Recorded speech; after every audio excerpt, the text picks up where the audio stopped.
Bonjour à tous, je suis Catherine Réju, je suis la déléguée générale de l'ADTEM et j'ai le plaisir de vous souhaiter la bienvenue dans cette matinale ADTEM en partenariat avec IBM sur la cybersécurité. Donc, en deux mots, parce que vous êtes assez nombreux à être non membres de l'ADTEM inscrits ce matin, puisque tous nos événements sont ouverts aux membres et aux non-membres de l'ADTEM. Donc, l'ADTEM en quelques mots. L'ADTEM, c'est le plus gros réseau de marketeurs en France. Et notre mission, c'est de donner les moyens aux marketeurs de réussir dans leur métier.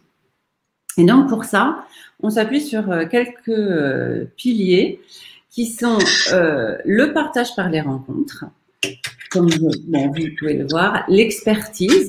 On a énormément de conférences organisées par nos clubs thématiques et nos pôles thématiques. La culture, pendant nos grands événements qui jalonnent l'année de l'ADTEM. Et bien sûr, alors là, il est représenté par un pilier, mais ce serait plutôt un pilier transversal. En fait, on s'appuie, toutes nos actions sont irriguées par la notion de responsabilité. Et on a d'ailleurs un collectif de plus en plus actif au sein de l'ADTEM qui s'appelle Responsable by ADTEM. Donc, parmi nos membres, nous avons, et ça c'est une spécificité de l'ADTEM, nous regroupons aussi bien des annonceurs que des prestataires, des sociétés d'études, des sociétés de conseil, aussi bien en B2C qu'en B2B. Voilà, je ne vais pas vous parler de l'ADTEM plus longtemps, je suis à votre disposition bien sûr et toute l'équipe si vous avez des infos à nous demander. Je voudrais juste vous donner un rendez-vous parce qu'on a tous très très envie de se retrouver et dans la vraie vie autour d'une coupe, d'un petit four et de pouvoir se retrouver. Et donc je vous donne rendez-vous à la Positive Party by ADTEM qui a lieu le 7 juillet.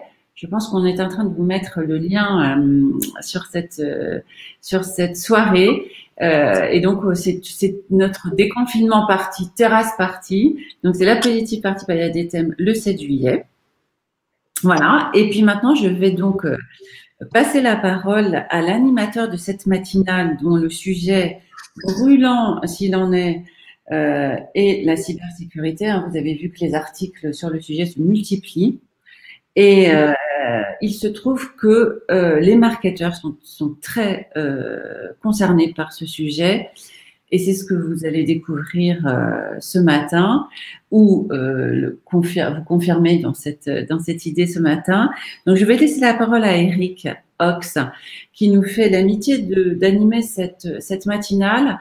Donc, Eric est éditeur de Digital CMO et connaît très bien tous ces sujets. Donc, je vous laisse entre de bonnes mains et je vous souhaite un très bon moment. Voilà, merci beaucoup. À bientôt. Au revoir.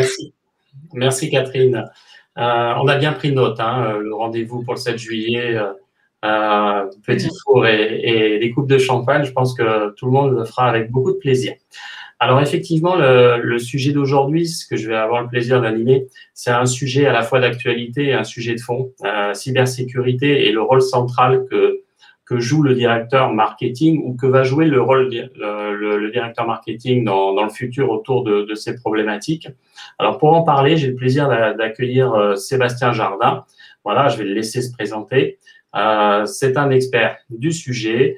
Il travaille dans une société qui est aussi experte du sujet, mais j'en dis pas plus et je le laisse se présenter. Et une fois qu'il sera présenté, je reprendrai un petit peu la parole pour vous donner un peu l'agenda de cette heure qu'on va passer ensemble. Voilà, et les problématiques que l'on va aborder. Alors Sébastien, je vous laisse la parole pour vous présenter. Merci Eric, merci à tous de votre attention, de votre écoute et de votre mobilisation ce matin. Je suis Sébastien Jardin, je suis le directeur du business développement chez IBM Sécurité en France. Le business développement chez IBM Sécurité, c'est un pont entre entre l'expertise technologique que l'on a chez IBM Sécurité en France, au travers de compétences en expertise, en conseil, mais aussi en fabrication, en édition de logiciels de cybersécurité. Et moi, je passe mon temps à étendre les frontières de la cybersécurité, parce que comme on le verra tout à l'heure, on est très très loin d'uniquement être sur un sujet technique. Alors, c'est un point de vue que je partage et qu'on partage d'ailleurs chez Digital CMO, puisque c'est le principe de Digital CMO d'aborder les sujets un petit peu techniques au service du marketing, à la fois aujourd'hui et dans l'avenir. Alors, sur ce sujet de la cybersécurité, bon, comme l'a dit Catherine en introduction, c'est vraiment un sujet où il y a beaucoup de presse, il y a beaucoup de choses dans la presse. C'est un vrai sujet d'actualité. Voilà. Est-ce que vous pouvez en dire un petit peu plus et faire un peu le point de cette actualité, vous qui êtes au contact à la fois des cas, parce qu'il y en a, et puis dans une très grande diversité. Donc, est-ce qu'on peut revenir un petit peu sur la situation actuelle? Oui.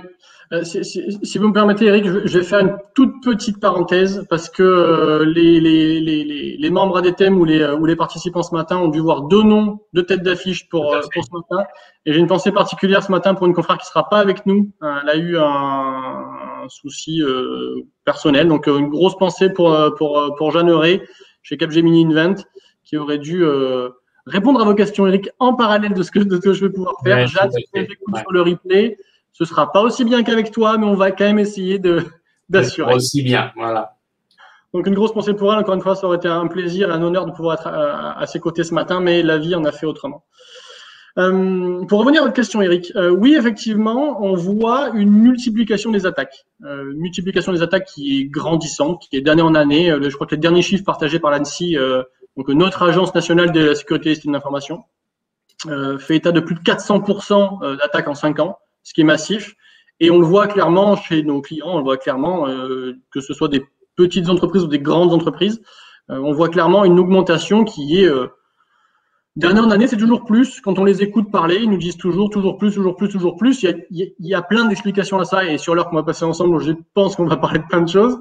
Mais effectivement, c'est ce qu'on voit. On voit une multiplication des coupures presse. Souvent, j'ai l'habitude d'utiliser effectivement ce genre de choses et je suis presque un peu fatigué de devoir mettre à jour ce genre de diapositive parce que je pourrais le faire toutes les semaines. Ne serait-ce qu'en France, on voit ce genre de choses paraître dans la presse. Donc, effectivement, une sorte d'immédiateté de l'information à ce niveau-là. Mais il n'empêche que c'est très, très vrai et ça touche tout type d'entreprise, ça touche tout type de secteur, des petits, des grands. Ça touche vraiment un peu tout le monde, avec des conséquences qui peuvent aller de quelques dizaines de milliers d'euros pour une PME à plusieurs centaines de millions d'euros pour de très grands groupes. Un cadre réglementaire aussi qui s'affûte, qui s'affine. On voit des amendes qui tombent pour non-respect du RGPD. Le RGPD, tout à fait. Donc, on parle de tout ça, on parle d'une multiplication. Et comme le disait assez récemment un confrère qui est en charge de la cybersécurité dans une très très jolie entreprise française en l'occurrence, il disait en fait la cybersécurité s'invite dans le comité de direction parce que forcément quand on a des pertes sur la résultat d'exploitation, quand on a des pertes de chiffre d'affaires, quand on a des chutes du cours de bourse, très très souvent en fait on est confronté à quelque chose qui est de dire mais qu'est-ce qui se passe? Pourquoi est-ce que soudainement mon usine ferme? Pourquoi est-ce que soudainement mes clients ne peuvent plus acheter? Qu'est-ce qu'il y a là?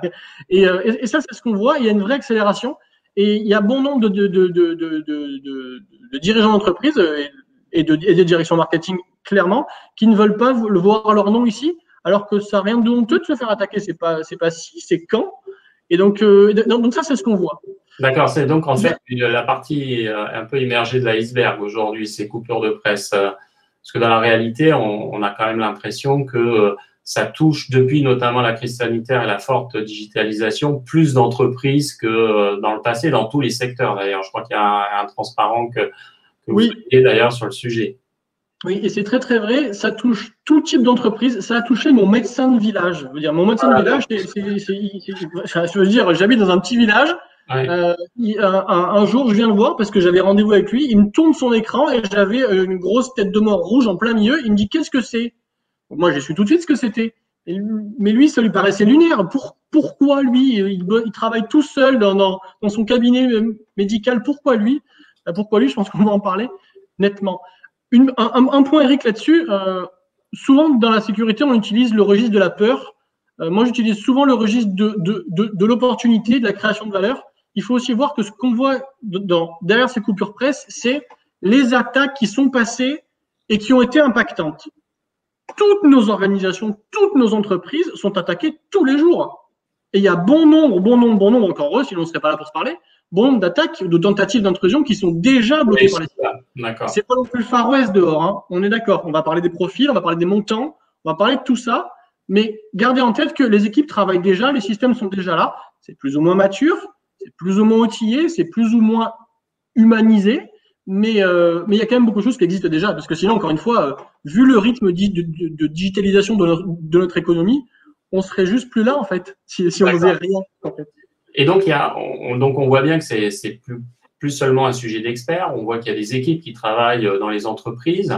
Comment ça se passe aujourd'hui dans les grandes entreprises après cette période de digitalisation, de crise sanitaire où les réseaux, l'informatique a eu beaucoup d'importance dans la relation au quotidien entre, on va dire, ces gens de la cybersécurité et puis les métiers, dont le marketing, mais les métiers au sens large. Comment ça se passe et comment les entreprises ont fait évoluer un peu les choses? Des deux côtés d'ailleurs de la barrière, hein, entre les métiers et puis ces spécialistes. Exactement. Si on se concentre effectivement sur le marketing, mais je pourrais faire ça sur n'importe quel pilier, la finance, la logistique, la prod, etc. Vraiment, c'est exactement le même débat. Il y a une sorte de rapprochement naturel depuis, même avant cette crise sanitaire qu'on vit, parce qu'on parle beaucoup de télétravail, du jour au lendemain presque, on a dû tous passer avec des frontières du système d'information de nos entreprises qui a explosé, parce d'un coup, chez nous, c'est devenu une partie de l'entreprise. Mais même avant ça, il suffit vraiment de regarder autour de soi. On numérise tout ce qui est possible et c'est très très bien. Il y a plein de belles choses, encore une fois, plein de produits qui embarquent du numérique, qui embarquent du digital. Il y a de très belles choses. Enfin, aujourd'hui, regardons autour de nous. Les télévisions sont connectées, les voitures sont connectées. Peut-être demain elles seront autonomes. Il y a, je sais pas moi, des cafetières connectées, des frigidaires, des pacemakers connectés. C'est super un pacemaker connecté, c'est une très bonne idée, ça peut même sauver des vies. Le truc, c'est que je pense que je ferais une drôle de tête si je recevais un jour un petit pop-up sur mon téléphone parce que je suis connecté au pacemaker connecté de ma grand-mère avec un petit message qui dirait tu payes ton bitcoin, sinon ta grand-mère elle va danser la gigue toute la nuit. Ou pire. C'est vrai.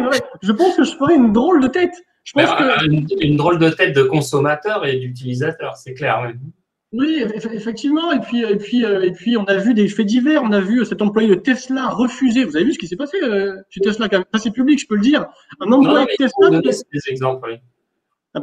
Un exemple, un employé de Tesla au siège qui a refusé de recevoir comment dire ça, un paiement frauduleux qui a commencé à 500 000 $, qui s'est terminé à 1 million, qui lui était proposé par quelqu'un de relativement douteux du nord de l'Europe de l'Est, pour entrer dans le système de Tesla. C'est juste cette vie-là dans laquelle on est tous les jours. Et donc, pour revenir sur votre question, Eric, en termes de rapprochement, ce rapprochement, il est naturel parce que, en termes de résilience d'entreprise, l'informatique est partout. Et moi, je pose souvent la question à des dirigeants, que ce soit des PDG, des directions marketing, des directions financières, est-ce que vous seriez prêt à travailler sans informatique, voire avec une informatique réduite, ralentie? Comment réagiraient vos clients? Comment vous produiriez? Bien souvent, j'ai une espèce d'encéphalogramme plat à cette question. C'est assez étonnant. Alors que c'est-à-dire, là aujourd'hui, on est en train de se parler en digital. Si là, j'ai une coupure de courant, si là, je sais pas moi, mon ordinateur fait quelque chose d'inhabituel, il se passerait plus rien entre nous. Et donc, cette relation, elle est extrêmement naturelle et elle a été, on va dire, forcée, entre guillemets, accélérée de par ces attaques. Donc oui, il y a, pour revenir sur le cadre du marketing, il y a une cybersécurité du marketing, mais il y a aussi un marketing de la cybersécurité avec des profils, particulièrement de dirigeants sécurité, qui comprennent leur rôle. Et leur rôle, c'est pas un rôle de technicien. Leur rôle, c'est de faire en sorte que les autres métiers puissent faire le leur. Et donc ça, parler le langage des autres métiers, parler le langage du marketing, comprendre les priorités du marketing, c'est pas à la direction informatique ou la sécu de l'information de décider, c'est bien au marketing de nous dire à nous ce qui est important. Et alors, donc pour revenir en question, le rapprochement, il est naturel. D'accord. On reviendra d'ailleurs sur cet aspect un peu concret de la manière, avec vos conseils, hein, comment les directions marketing peuvent mieux travailler et appréhender ces enjeux. Pour rester un petit peu dans ce que vous avez abordé, c'est-à-dire l'importance de la digitalisation et les enjeux de sécurité au service du marketing ou un élément de marketing sur un certain nombre d'offres et de services. Moi, je vais prendre juste l'exemple. Comment vous interprétez aujourd'hui, on va pas le citer hein, parce qu'il est assez connu.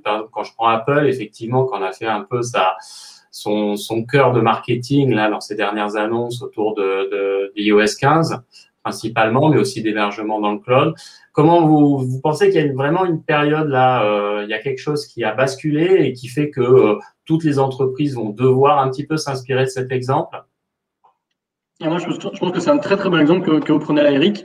On peut penser ce qu'on veut de l'entreprise en question, voilà. Mais s'il y a une chose sur laquelle je pense qu'à peu près tout le monde est d'accord, c'est que le marketing, ils ont compris. Encore une fois. Et c'est vrai que j'ai beaucoup aimé ce rapport qui est fabriqué par certains de mes confrères chez IBM. C'est pas un document de sécurité du tout.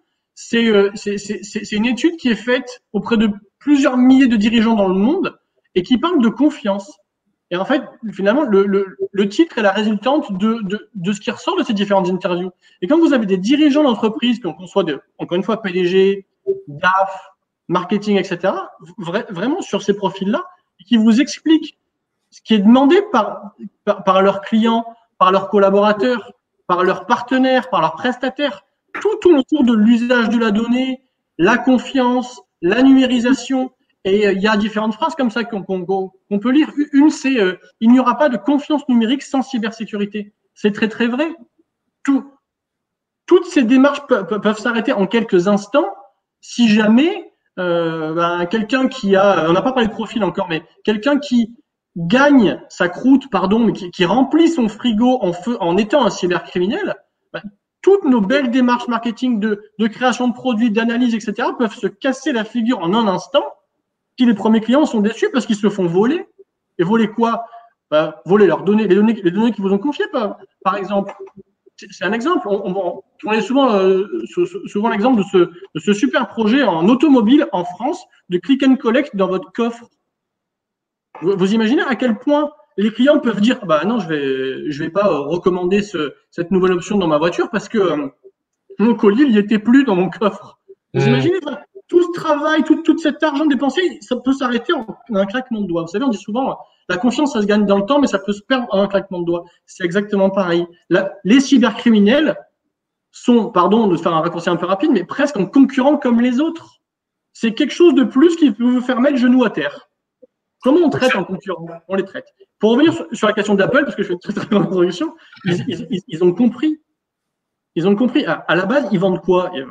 On l'a tous vu, cette campagne de pub, elle est très très bien faite. Quand vous regardez qu'ils sont allés jusqu'à changer leur logo historique, on parle pas de rien.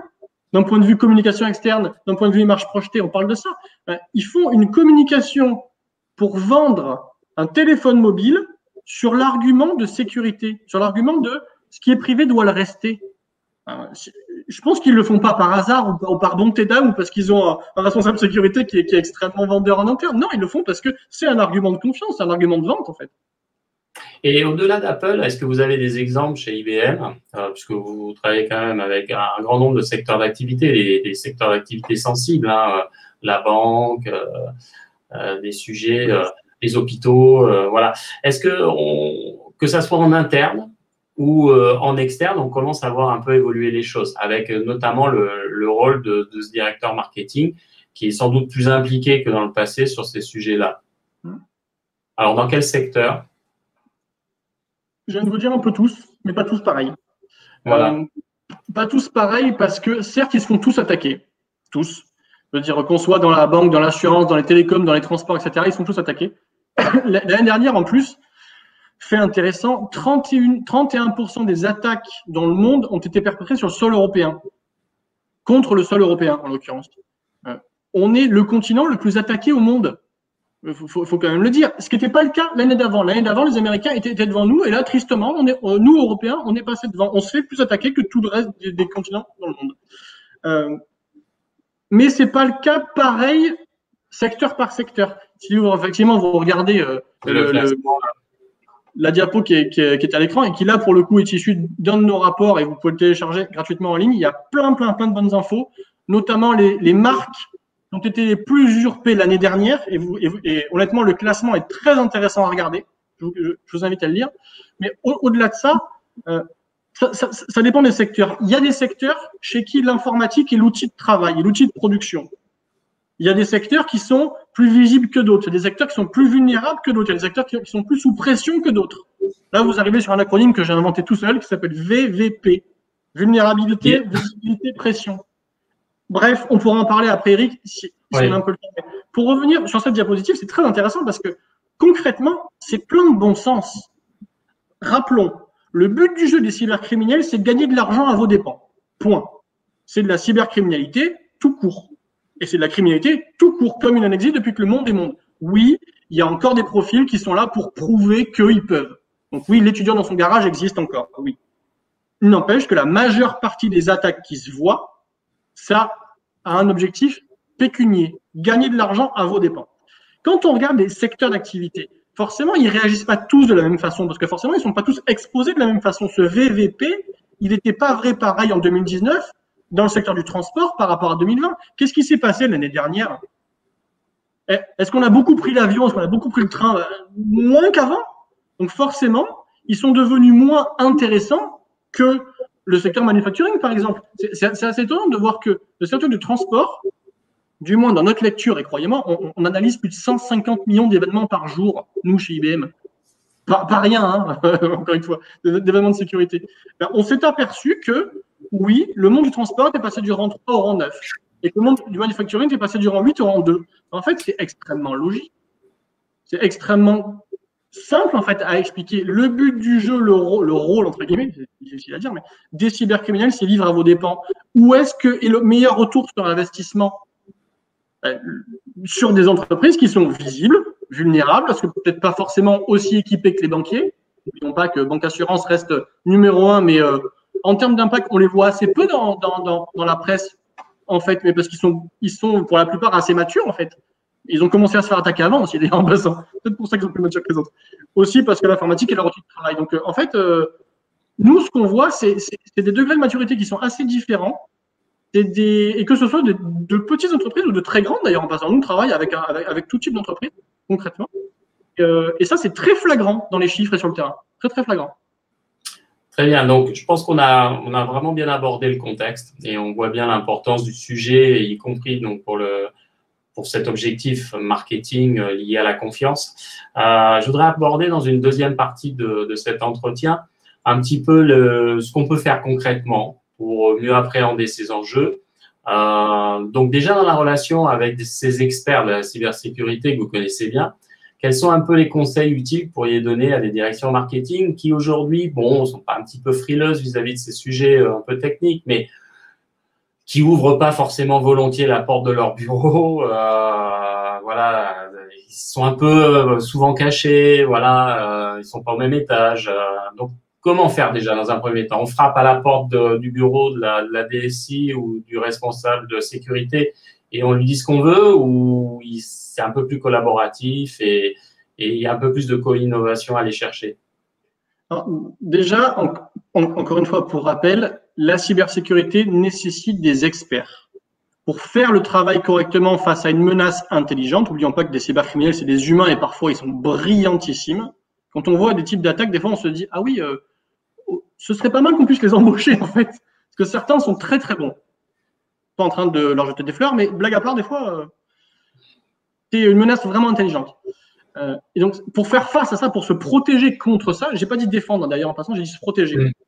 Il y a une vraie différence. Il faut des hyper experts. Et en plus, dans notre monde à nous, on sait pertinemment qu'il en manque des hyper experts. Donc, il faut mettre les mains dedans. Et ça, c'est le travail de ceux qui sont au combat là-dessus. Et c'est le rôle de la sécurité des systèmes d'information.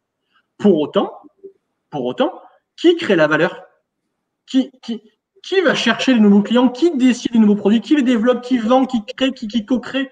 C'est pas l'informatique.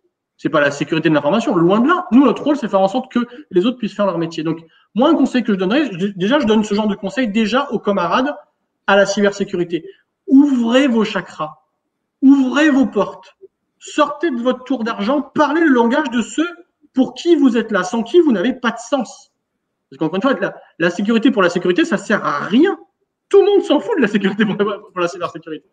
À l'inverse, le marketing, le but du jeu, c'est que les produits se vendent, c'est que les clients soient contents, qu'ils reviennent, qu'ils rachètent, que le taux de churn soit le plus bas possible, que le NPS soit le plus haut possible. C'est ça qui fait le succès de l'entreprise. Encore une fois, il y a plein de choses qui peuvent faire mettre genou à terre et l'entreprise, et pas qu'une attaque informatique. Il y a une mauvaise décision stratégique peut aussi faire s'écrouler des géants qu'on pensait immortels. On l'a vu tellement de fois, ça. On l'a vu tellement de fois. Et encore une fois, moi, le conseil que je donnerais à une direction marketing, si dans votre nouveau projet, nouveau produit, nouveau service, il y a une partie numérique, une partie digitale, ce qui est probablement le cas, très souvent, voilà, je dis probablement pour rester poli, mais très souvent. Pratiquement une certitude. Exactement, merci. Il y a forcément une surface d'attaque en face, il y a forcément un risque qui a cru parce que, justement, il y a une capacité ouverte, une possibilité donnée à des cybercriminels dont le métier, c'est de gagner de l'argent à vos dépens. Donc, si c'est bien le cas, et si dans les projets que vous travaillez, que vous avez dans vos cartons, il y a du numérique, demandez à vos camarades à la sécurité ce qu'ils en pensent pour réduire ce risque. Le risque zéro en sécurité, quelle qu'elle soit, moi je viens du monde de la sécurité physique à la base. C'est les mêmes réflexes en cybersécurité. Le risque zéro n'existe pas. C'est pas possible. Le but, c'est chercher à le réduire au maximum. Le but, c'est faire en sorte que votre usine ne soit pas fermée alors que celle de votre concurrent, malheureusement, ferme. Ça s'appelle ma table, ça a bougé. Ça s'appelle un avantage compétitif, ça, concrètement. Donc, juste aller leur demander ce qu'ils en pensent, ce qu'ils conseillent. C'est eux les experts du comment. Mais le pourquoi, c'est pas à eux de décider ce qui est non négociable. C'est à vous, côté marketing, de dire ça, c'est important. Ça, il faut pas se louper. Et concrètement, en termes de montant, d'ailleurs, ça a été aussi partagé par l'ANSSI, c'est pas énorme. En général, on dit c'est entre 5 et 10% du budget informatique qui est associé à la sécurité de l'information, des systèmes qui font en sorte que technologiquement, digitalement, numériquement, ça marche. C'est pas quelque chose qui est lourd sur vos épaules, non, mais c'est quelque chose qui, si vous l'avez pas, ça peut coûter très très cher. Donc, ce que vous recommandez, en fait, c'est que globalement, dans les cahiers des charges que les directions marketing proposent à certaines web agencies ou sociétés de services ou acteurs informatiques, qu'il y a un volet cybersécurité bien identifié, ce qui est, à mon avis, à l'heure actuelle, très rarement le cas, en fait, non? Ce qui est assez… Encore une fois, ça dépend des secteurs. Nous, on travaille avec des secteurs très variés.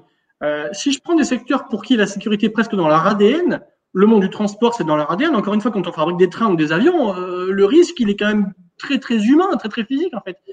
Il y a des secteurs pour qui l'acte d'achat du client est très influencé aussi par l'argument de sécurité. Forcément, encore une fois, quand demain nos voitures seront autonomes, je suis persuadé que nous, en tant qu'acheteurs, on ne voudra pas qu'elles finissent dans le mur. Enfin, moi, personnellement, je n'aurais pas très envie. Non, ça ne doit pas être très agréable, la sensation ne doit pas être terrible. Mais donc, mon acte d'achat sera, entre autres, influencé par le niveau de sécurité de mon véhicule, pour prendre cet exemple-là. Pour prendre cet exemple dans n'importe quoi, en fait. Donc, ça dépend vraiment des secteurs. Parfois, oui. Et c'est vrai que le monde de l'automobile est assez vrai là-dessus. Et on l'a vécu aussi. Donc, c'est peut-être un cas où je suis influencé assez empiriquement, mais où des directions marketing ont demandé de facto, sans y être contraintes, encore une fois, à leurs camarades de la sécurité, leur avis sur la façon de protéger cette fonctionnalité-là. Et donc, ça arrive. J'aimerais que ça arrive tellement plus souvent, et pas que marketing d'ailleurs. Hein. J'aimerais que n'importe quel projet de finance, de ressources humaines, de production, de supply chain, etc., travaille sur ça. Mais c'est vrai qu'on commence à le voir. Les langues commencent à se délier aussi. Et c'est vrai que les coupures presse qu'on voyait au début aident un peu. Et aujourd'hui, cet aspect-là, on est à égalité entre des PME, PMI qui sont pas forcément aussi bien outillés que des grands comptes. Et Et comment, quand on est directeur marketing d'une PME, PMI ou d'une TPE, on peut faire face à ce type d'enjeu par rapport à un grand compte où on sait qu'on a sans doute les ressources en interne pour pouvoir l'anticiper et le gérer en cas de problème. Déjà, y penser, c'est une bonne chose. Se dire que la sécurité, c'est pas qu'un monde de technologues, c'est déjà, honnêtement, en termes de process intellectuel, c'est déjà se poser des bonnes questions. Parce qu'encore une fois, quand on est dans une PME, moi, le nombre, et on dit PME, mais ça peut être sur des entreprises de taille moyenne, je veux dire, TPE, oui. TPE, mais moi j'ai fait des rendez-vous dans des hôpitaux, j'ai fait des rendez-vous dans… Et parfois, c'est lunaire. Je veux dire, bref, mais on pourra en reparler encore une fois plus tard. Mais encore une fois, c'est quel impact? Imaginez que votre PME, votre TPE, bref, même jusqu'à une grande entreprise, tout ça s'arrête.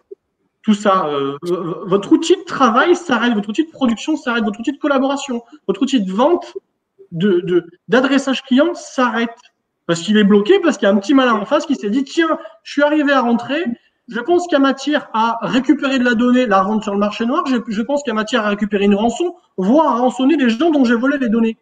La triple extorsion, on l'a vu il n'y a pas si longtemps que ça d'ailleurs en passant. Mais juste déjà se dire, ok, qu'est-ce qui pourrait faire que je mette genou à terre?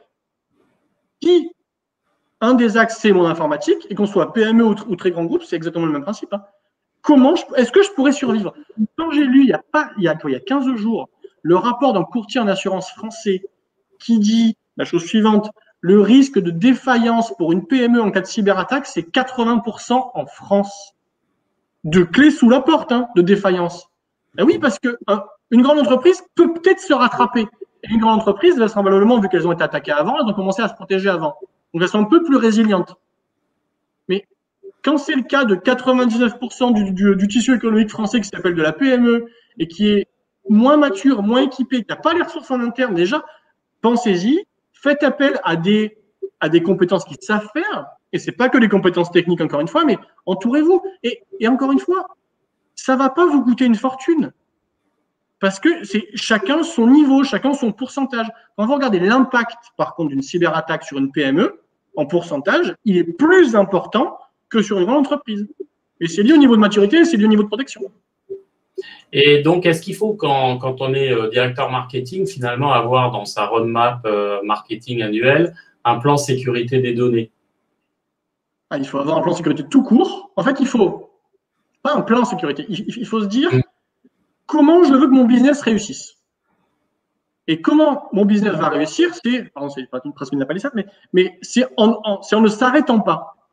Qu'est-ce qui peut faire qu'il s'arrête? Il peut y avoir plein de choses, dont… Aussi l'identification des risques, d'accord. Exactement. Donc, c'est toujours une balance coût-risque. C'est toujours la même chose, en fait, quand on regarde. Donc, oui, avoir ne serait-ce qu'un plan de succès, c'est aussi avoir un plan de risque.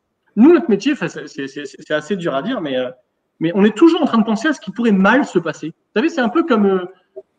souvent, dans mes conférences, je prends un exemple que j'adore, qui est un grimpeur professionnel. Et cet exemple-là, je vois sourire, Eric, parce qu'on a déjà parlé, mais j'adore prendre ces images. Il y a une personne que j'aime beaucoup, en tout cas, je le connais pas, mais par rapport à ce qu'il raconte et ce qu'il fait, je le trouve extrêmement brillant. Il s'appelle Alex Honnold. Allez chercher qui est Alex Honnold. Alex Honnold, vous verrez des photos, mais ça donne le vertige. Son métier à lui quand même, c'est de faire de la grande voie sans assurance. D'accord? Donc, cette personne-là a grimpé El Capitan, 900 mètres de rocher, sans corde. Bon, je pense qu'il est un peu fou, effectivement, mais il a surtout dans sa tête un état d'esprit qui est « ok, je m'entraîne, ok, je me prépare ». Préparer, alors ça, on peut parler de la préparation, c'est ultra important, d'accord? Mais quand il dit… Oui, il doit avoir un niveau physique, un niveau technique génial, ce garçon-là. Quand on le voit, on se dit, bon, moi, je suis pas fait pareil que toi, clairement. Mais il dit, si on pense toujours uniquement à ce qui peut bien se passer, on risque de se mettre dans un pétrin auquel on n'est pas préparé. Sauf que lui, le pétrin, c'est cercueil, si on se dit les choses très, très clairement. Et donc, te dire, ok, je fais tout pour mettre de mon côté mes chances de réussir. Bien, si une direction marketing dans son plan annuel dit pour réussir, il ne faut pas que je me trompe, il ne faut pas que ça s'arrête, faites appel à ceux qui ont ça en tête et pour qui c'est ADN. Notre ADN, c'est toujours de dire, ok, vous savez, C'est-à-dire quand on fait ça dans la santé, dans l'industrie, dans la banque, nous, on ne sait pas concrètement, enfin, les plans 5 ans, 10 ans, des nouvelles tendances, nous, on n'en sait rien, c'est pas notre métier. Notre métier, c'est de dire cette tendance-là, si tu penses, toi, côté marketing, que c'est ce qu'il faut faire, c'est toi le sachant, c'est toi l'expert, il n'y a aucun souci. Très bien. Moi, mon rôle, c'est de faire en sorte que le risque réduise. Donc oui, si je pouvais avoir plus de liens entre la direction marketing et la direction cyber, et que la cyber, c'est vrai, tâche traduire son langage technique en langage compréhensible par les autres, on se serait tous vraiment rendus service. Et aujourd'hui, en fait, ce monde du conseil, de la sécurité pour ces directions marketing, qui n'ont pas forcément les ressources en interne pour pouvoir accompagner le mouvement, où on les trouve, ces experts de la sécurité on les trouve chez nous, on les trouve chez Jeanne qui aurait dû être là, on les trouve chez bon nombre de cabinets qui font ça par cœur.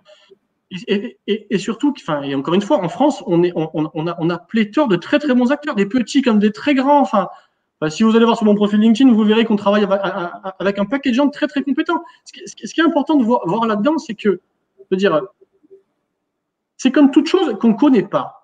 Comment appréhender correctement une situation que l'on ne connaît pas? Et j'espère pour vous qu'on n'aura jamais à vivre, que vous n'aurez jamais à vivre ce qu'on vit nous. C'est-à-dire, ce niveau de stress, ce niveau de pression, j'espère que vos entreprises et vos organisations n'auront jamais à vivre ça. Je touche du bois. Honnêtement, vraiment. Le truc, c'est que quand on y est confronté souvent, vous savez, c'est comme dans tout, le pic d'adrénaline, la pompe, le cœur qui bat à 200 battements par minute, on sait tous, les genoux qui tremblent, on l'a vécu ça dans un paquet de fois. Mais c'est juste ce qui se passe dans notre corps quand on est confronté à un événement impactant, critique, auquel on n'est pas habitué. Mais se faire accompagner de gens qui malheureusement, comme nous, le vivons trop souvent, ben c'est un gage de succès. Dans votre équipe, il vous faut des gens qui l'ont déjà vécu. Parce qu'eux garderont la tête froide. Eux sauront vous conseiller sur les choses qu'il faut faire ou pas faire. Négocier, pas négocier. Faire attention à cet axe-là. Je pense qu'on parlera après d'une book review. On pourra clairement parler de ça. Mais oui, il y a plein de gens dehors. Sélectionnez-les, parce qu'encore une fois, leur expérience est une mine d'or. Et c'est vraiment l'expérience terrain, le fait d'avoir pris des coups, mais qui fait qu'on apprend. Alors, pour finir cet entretien et avant de passer aux questions-réponses, comment vous voyez un peu évoluer les choses et le rôle du CMO? Vous l'avez abordé un petit peu en première partie en évoquant Apple. Sur ces éléments que sont, vous avez bien mentionné d'ailleurs, hein, le NPS, le churn, la satisfaction client. Si on revient un peu au marketing de la sécurité, est-ce qu'il est temps vraiment d'avoir aussi ces éléments de langage plus rapidement dans la plupart des offres qui vont arriver sur le marché? Qu'est-ce que vous en pensez? Alors, déjà, moi, je pense que c'est nécessaire, encore une fois, parce que c'est un argument commercial, c'est un acte d'achat. Il y a des produits pour lesquels le client final n'accorde aucune importance à la sécurité. Donc forcément, si votre client final en a rien à faire, vous n'allez pas embaucher les meilleurs parce que vous n'allez pas dépenser de l'argent là-dessus. On a vu des cyberattaques sur les entreprises au travers de cafetières connectées. Pas persuadé que les achats, dans leur présente question, dans leur cahier des charges, il y avait sécurité de la cafetière. Pourtant, on a vu, ça c'est dans la presse, je ne l'invente pas, encore une fois, et je ne cite pas de nom, c'est pas mon rôle, mais juste regardons ça.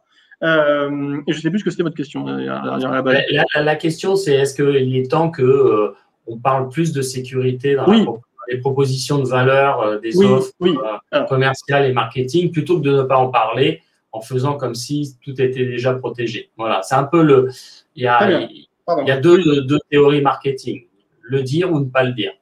C'est ça. Alors, je vais revenir je prends des notes ou pas dire parce que vous avez vu que j'ai tendance à beaucoup parler. Déjà, en termes d'impact, avant de répondre à cette question, en termes d'impact, on parle souvent de l'immédiateté de l'information. Les coupures presse dont on a parlé tout à l'heure, qu'on a montré tout à l'heure, le prouvent clairement.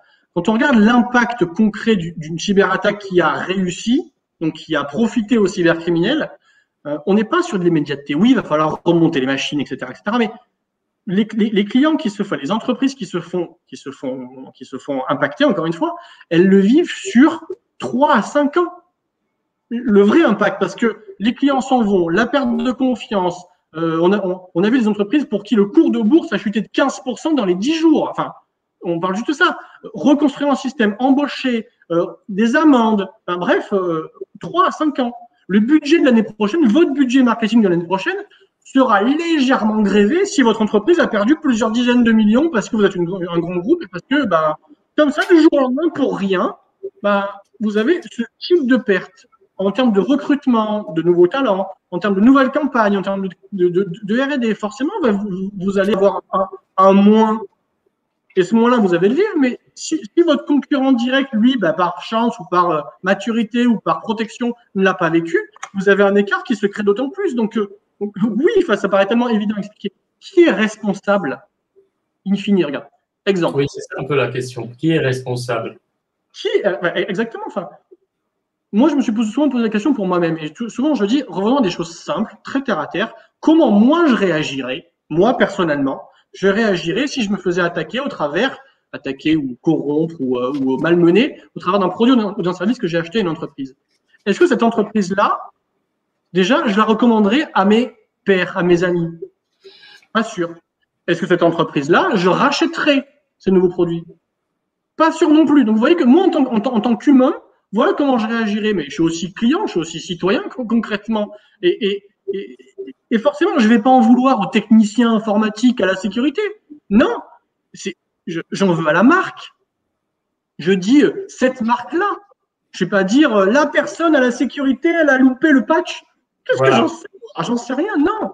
Et donc, qui est responsable? Dans certaines réglementations, parfois, le dirigeant est pénalement responsable. On le voit aux États-Unis, on commence à avoir ce type de prémisse dans différentes zones géographiques. Pénalement responsable. Le FBI a fait une sortie la semaine dernière en disant les ransomware seront classés sur le rang de menaces terroristes. Vous croyez qu'il va où cet argent qu'on paye en rançon? Enfin, vous croyez vraiment que c'est des gens qui sont juste là pour… Non, bref, j'arrête. Dire ou pas dire? C'est un exemple très, très concret, effectivement, de la responsabilité en l'absence de politique de sécurité, par exemple, sur les données. Est-ce que dans une hiérarchie, est-ce qu'on va aller voir le responsable de la sécurité, mais aussi le directeur marketing qui n'a pas forcément pris les dispositions nécessaires? Regardez, un cas que j'ai vécu, le PDG qui descend à l'informatique, il descend dans la soute, il ouvre la porte de son DSI. Qu'est-ce qui se passe? Il n'y a plus rien qui marche. Le DSI, il dit, ouais, je sais, la sécu m'a dit qu'on est en train de remonter. C'est quoi l'étape 2? L'étape 2 du PDG, qui va voir après? Le marketing et la finance. Rassurez-moi, là, c'est des trucs qui sont parfois très, très bon sens paysan, en fait, concrètement. Et donc, pour revenir sur votre question, Eric, dire ou pas dire? C'est Et moi, dans mes études, et si Thierry Libart, que je salue ici, et ceux qui le connaissent, ils sauront qui c'est, je suis ultra fan de Thierry, c'est en termes de communication de crise, il est génialissime. J'ai lu tous ses livres, j'ai eu la chance de l'avoir en tant qu'enseignant, il est fantastique. Donc Thierry, bonjour si tu nous écoutes. Mais c'est toute une question de communication de crise. Là, on parle de cyber, mais c'est une question tout court. Dire ou pas dire, cacher ou pas cacher. Il y a des cas où parfois, on s'est aperçu que a posteriori. Mais comment je sais? Moi, j'ai pas de boule de cristal en fait. C'est impossible. Et aujourd'hui, dans un monde où de toute façon, on est dans une hyper transparence, dans une hyper connectivité, où les salariés parlent aussi. Avoir un plan de communication, un plan marketing interne, externe, parfois assumé. Encore une fois, il n'y a rien de honteux à dire qu'on s'est fait attaquer. Tout le monde se fait attaquer. 7 entreprises sur 10 affirment avoir été attaquées. Et honnêtement, pour vivre là-dedans, c'est plus en fait. Mais en termes de communication externe et de messages projetés, c'est exactement ça. Oui, ça vous arrivera toujours au mauvais moment. Oui, effectivement. Oui, c'est jamais quand ça vous arrange que vous vous attaquez en général. Jamais. VVP, rappelez-vous le pression de VVP. Ce qui est arrivé, je ne sais pas si on peut avoir l'image à l'écran, mais ce qui est arrivé à McAfee. C'est arrivé à, voilà. C'est quand même assez… et encore une fois, c'est dans les mots de la directrice marketing groupe de cette entreprise, qui pourtant est une entreprise de cybersécurité. Quand elle explique, j'aimerais bien que, Corentin, tu peux juste nous mettre la couverture du livre, en termes de book review, merci. Je vous le conseille. C'est ce qui leur est arrivé en termes d'attaque, et encore une fois, c'était la corruption de leur web page sur un réseau social, leur profil. Si je résume. Dimanche, Thanksgiving, la directrice marketing qui écrit le livre, Alison Sierra, elle dit voilà ce qui nous est arrivé. Et en termes d'apprentissage, ils ont appris de très très bonnes choses derrière. Et si ça arrive dans les questions, on pourra en parler. Mais lisez ce que disent des directions marketing. C'est très intéressant de voir s'exprimer une directrice marketing monde sur un cas de message obscène sur leur page réseau social. J'ai failli le citer, pardon. Bref. Et là, vous vous apercevez aussi que la gestion de vos agences médias, que les relations interpersonnelles qu'il peut y avoir entre dirigeants, c'est quand même super important pour résoudre rapidement. Parce qu'encore une fois, se faire impacter, oui, mais le but, c'est réduire la fenêtre de temps dans laquelle l'impact a lieu. Donc, dire ou pas dire, nous, on a plutôt tendance à dire ne pas cacher. Il n'y a rien de honteux. De toute façon, en cachant, on fait le travail de l'attaquant, déjà en passant. Et de deux, encore une fois, on a vu des cas, et pas que nous, d'entreprises qui ont voulu tout faire pour freiner. Je vais rappeler une entreprise qui commence par E, qui finit par Axe, aux États-Unis. Vous irez voir ce qui s'est passé. Ce qui s'est passé sur leur comité de direction aussi, d'ailleurs, en passant. Bref. Combien ça leur a coûté? Ça finit par se savoir. Donc, on est tous en droit d'avoir une stratégie de communication différente. C'est vrai. Empiriquement, vu que ce monde est très interconnecté et vu qu'encore une fois, on est encore une fois, c'est quelque chose que j'ai pas dit depuis le début, mais il y a un point qui est très différent des attaques classiques.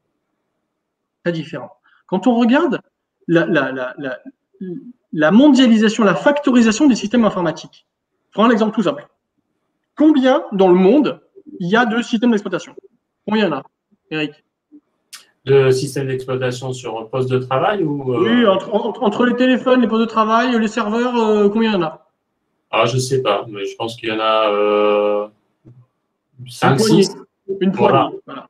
Ce qui veut dire que si un criminel trouve une faille sur un de cette poignée, il peut d'un coup d'un seul taper la planète entière.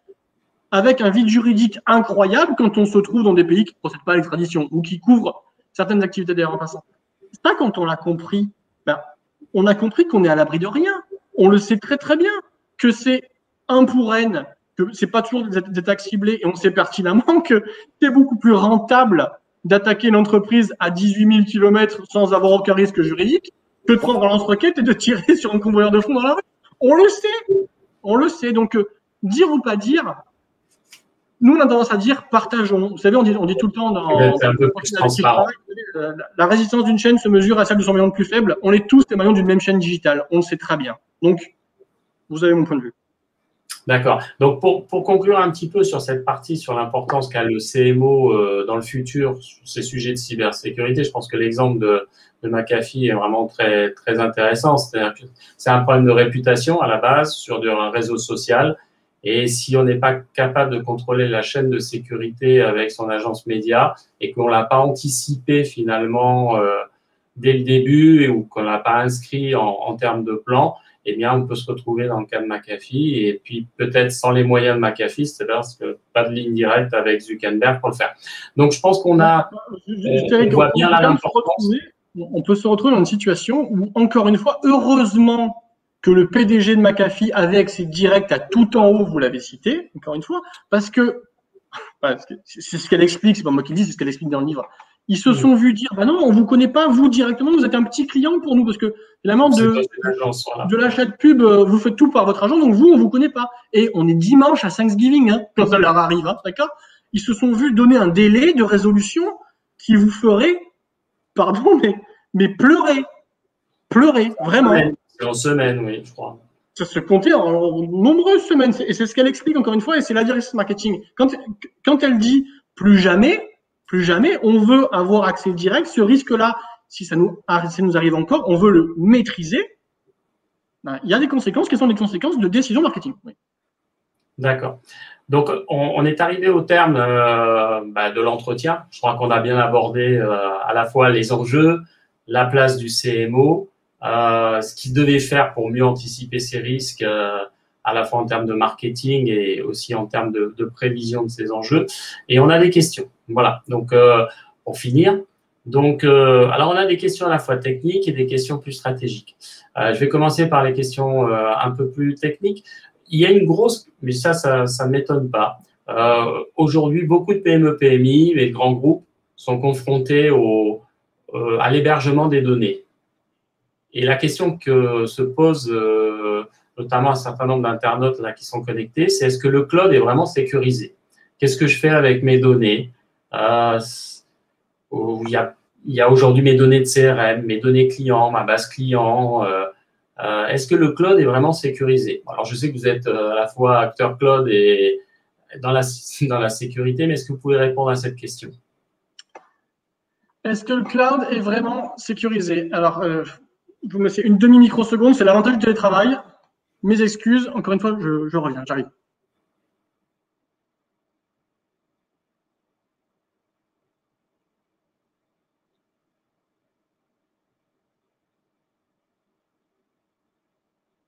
Ça fera très très bien au replay, je pense. On va couper. C'est aussi l'avantage. Est-ce que le cloud est vraiment sécurisé? Je vais dire le cloud, c'est les clouds déjà en passant. Voilà. Tous les prestataires n'ont pas les mêmes enjeux, pas les mêmes niveaux de sécurité, effectivement. On n'est pas tous aussi paranoïaques les uns que les autres, effectivement. Tous les clients ne sont pas prêts à payer la même chose non plus, il faut bien dire ce qui est. Hein. Il y a toujours cet axe-là. Il y a quand même différentes choses qu'il faut avoir en tête, c'est que le cloud, c'est une extension de votre système d'information. Il y a de très bonnes choses, il y a des choses à prendre, des choses à laisser, il y a des moments pour y aller, des moments pour en sortir. Bref, c'est vraiment une stratégie qui est financière, économique, informatique, etc. Gardez la main dessus. La confiance n'exclut pas le contrôle, on le sait très bien. C'est pas parce que vous décidez de déléguer un service et donc de déléguer un risque aussi, d'ailleurs, et donc une gestion du risque, que vous mettez la tête dans le sable. Non, donc contrôlons, vérifiez le niveau de standard, gardez vos clés. Gardez vos clés dans le cloud. L'accès à vos données, ce sont vos données. C'est vos clients derrière au bout du bout. Le provider, oui, vous aurez signé des contrats entre vous, mais qui subira l'impact en vrai? C'est vous, c'est pas votre provider de cloud. Donc, gardez au maximum la main dessus et essayez de pas partir en mode essayez de pas partir au ski sans blouson, quoi. D'accord, voilà. D'accord. Donc, non, mais je pense que la réponse est claire. Une deuxième question qui est plus liée à l'IoT. Alors, est-ce que déjà vous pouvez rappeler pour les non spécialistes qui nous écoutent aujourd'hui ce qu'est l'IoT? Voilà. Et pourquoi? Oui. Voilà. Et ces objets connectés, pourquoi? Et qui sont aujourd'hui un élément de marketing dans beaucoup de secteurs. Pourquoi il faut les sécuriser et quelles sont les contraintes? Parce qu'il faut sécuriser ces objets connectés qu'on retrouve dans nos maisons, qu'on retrouve dans nos usines, qu'on trouve dans nos trains, qu'on trouve de partout, en fait, quand on regarde. C'est très pratique, encore une fois, c'est très, très bien. Ils sont pas tous attaquables pareil, d'ailleurs, en passant. Il faut pas non plus se dire que ils sont pas tous, ceux qui sont attaquables et qui peuvent créer des dommages parce que ça crée des portes d'entrée, ceux-là, bah oui, parce qu'il faut les sécuriser dans le sens où c'est une porte d'entrée. Donc, c'est un risque de plus, c'est un avantage de plus parce que c'est une valeur ajoutée additionnelle, mais il faut bien évidemment comprendre que c'est aussi une augmentation de la surface d'attaque. Et donc, on est toujours dans cette balance de dire ça m'apporte du plus, il ne faut pas que ce plus me coûte plus que ce que ça me rapporte. Et est-ce qu'aujourd'hui, quand même, ça nécessite des plans un peu plus spécifiques, d'avoir une stratégie avec des objets connectés et, en termes de sécurité? Ça nécessite des façons de voir les choses qui soient les plus ouvertes possibles, les inclure dans les plans existants. Il n'y a pas de raison qu'ils soient à part parce qu'ils sont tout aussi impactants et créateurs de valeur sur l'entreprise, sur l'organisation. Donc non, enfin les mettre de côté, ce serait étonnant d'ailleurs parce qu'encore une fois, ils font partie des murs, pardon, mais que ce soit une caméra, que ce soit un capteur, on en a des objets connectés dans tous les sens. Non, au contraire, il faut vraiment considérer que c'est une augmentation de la surface numérique. Et de la surface numérique des données et qui nécessite d'être protégée. Et quelle est aujourd'hui, une dernière question, aujourd'hui, est-ce qu'il y a des organismes en dehors d'IBM, voilà, mais est-ce qu'il y a des organismes à l'échelle européenne ou française où on peut obtenir plus d'informations sur la sécurité? Et si vous pouviez nous en dire déjà les citer, donner des conseils sur comment les contacter. Voilà. On va en donner un minima 3, on va dire. Ouais. Et je vais les noter pour pas les oublier. Et Syntec. La première agence vers qui vous tournez et qui publie un maximum d'informations très intéressantes, c'est l'ANSSI, Agence nationale de la sécurité des systèmes d'information. Son directeur, Guillaume Poupard, fait un travail, je trouve, exceptionnel. C'est un très bon communicant d'ailleurs en passant. Et ça, je trouve, c'est intéressant à regarder, surtout vu son profil. Honnêtement, il est passionnant. Allez voir. Première chose. Il y a un autre site que je trouve très intéressant, qui est un site public, qui est cybermalveillance.gouv. D'accord ? Cybermalveillance, vous allez voir, il y a plein de belles choses aussi. Et le troisième groupe, moi, que je conseille, c'est Syntec Numérique. Parce que le Syntec Numérique est quand même très, très technologue, forcément, vu le Syntec, et il y a un groupe de travail qui est piloté par une confrère qui s'appelle Nolwenn Lester, aujourd'hui, et qui travaille sur la cybersécurité. Moi, ce que je trouve, et c'est empirique, et encore une fois, c'est un point de vue relativement personnel, mais qu'on reste encore trop dans notre monde. J'ai quand même cité 3 entités qui sont des entités d'expertise. D'experts, bien sûr. Moi, j'aimerais tellement voir davantage de ce qu'on fait ce matin. Vous voyez, de gens qui sont au marketing, à la finance, à la RH, par exemple, ou autre, se dire, quel est mon risque numérique? Comment je fais en sorte que cette digitalisation, elle me serve et qu'elle ne me desserve pas. Voilà. Et ça, je le vois encore pas assez. On a vu des conférences au MEDEF, par exemple. Très intéressant. Voilà. Mais c'est plus aujourd'hui de la conférence, de l'atelier, de l'évangélisation que du vrai travail de fond. C'est encore un peu trop vrai. Ouais. Alors, on arrive au terme de cet entretien. Voilà. On a passé en revue un petit peu les questions. Je regarde un petit peu s'il y a d'autres questions intéressantes. Elles tournent autour du cloud, donc on va s'arrêter un petit peu sur celles que je vous ai déjà posées. Un mot de la fin. Si vous deviez donner, 3 conseils pratiques au CMO pour finalement appréhender les enjeux à venir pour leur entreprise, quels seraient-ils? Alors, déjà, je vais les noter parce que je n'avais pas prévu la question. Et c'est très bien. C'est très bien. Alors, le premier conseil que je donnerais, c'est regardez-vous. Regardez vos projets. Regardez à quoi ressemblent vos projets, vos innovations, vos créations, à quoi elles ressemblent.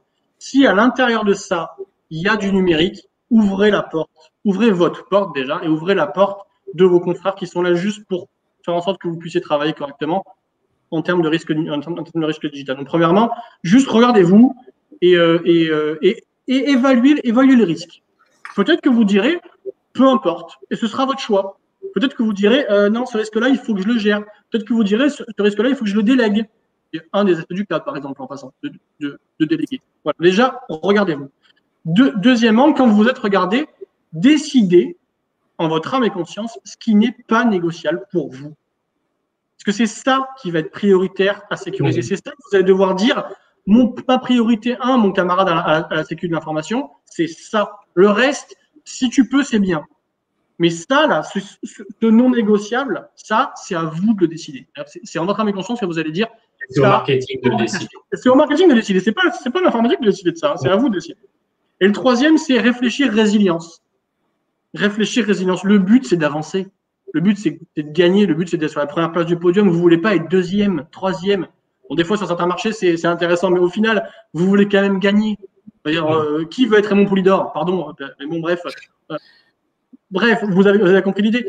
Pour atteindre cette résilience, vous n'êtes pas tout seul. Et vous faites déjà des équipes multiculturelles, multidomaines. Juste mettez un domaine qui peut juste vous sauver si jamais il y a un petit malin en face qui veut vivre à vos dépens. Et ces gens-là, c'est vos camarades à la sécurité. Donc, en réfléchissant résilience, on réfléchit équipe. Et d'ailleurs, si vous regardez à l'inverse, quand on fait face à une crise cyber, les profils qui sont utilisés pour répondre à la crise cyber, il y a des gens en marketing, des gens en relations presse, des gens à la communication externe, des gens à la finance, des gens à l'informatique, des gens à la sécurité, etc. Sans ces différents profils-là, on ne fait pas face à une crise cyber. Pourquoi est-ce qu'on n'aurait pas besoin avant qu'elle arrive? Très bien. Sébastien, merci beaucoup pour ces 3 conseils, je crois, très, très utiles. Je vois qu'il y a des questions aussi sur un certain nombre d'éléments que vous avez pu aborder, mais je pense qu'on peut vous contacter par email de manière complètement sécurisée. Si vous voulez, allez-y. Voilà, de manière complètement sécurisée. J'espère que vous avez apprécié cet échange autour de la cybersécurité et de la place du CMO dans ces enjeux. On va se quitter. Et alors, deux messages avant de rendre l'antenne. On ne dit pas l'antenne, on rendre le web, on va dire. Voilà, c'est plus juste. Avant de terminer ce webinaire, 2 choses qui ont été mentionnées par Catherine. Donc, Pour retrouver toutes les conférences de l'ADTEM, il vous suffit d'aller sur le site. Et puis, rendez-vous début juillet avec l'ADTEM pour un événement présentiel, les petites fours, les coupes de champagne, voilà. Et je crois que ça sera apprécié par tous les membres et les non-membres qui souhaitent s'inscrire à cet événement. Voilà, je vous remercie beaucoup. Sébastien, merci beaucoup pour cet échange très riche, d'accord, et je pense très, très utile dans le cadre des enjeux actuels. Voilà, je vous remercie et je vous dis à très bientôt. Voilà, merci bien. Sébastien, au revoir. Merci beaucoup pour les réponses.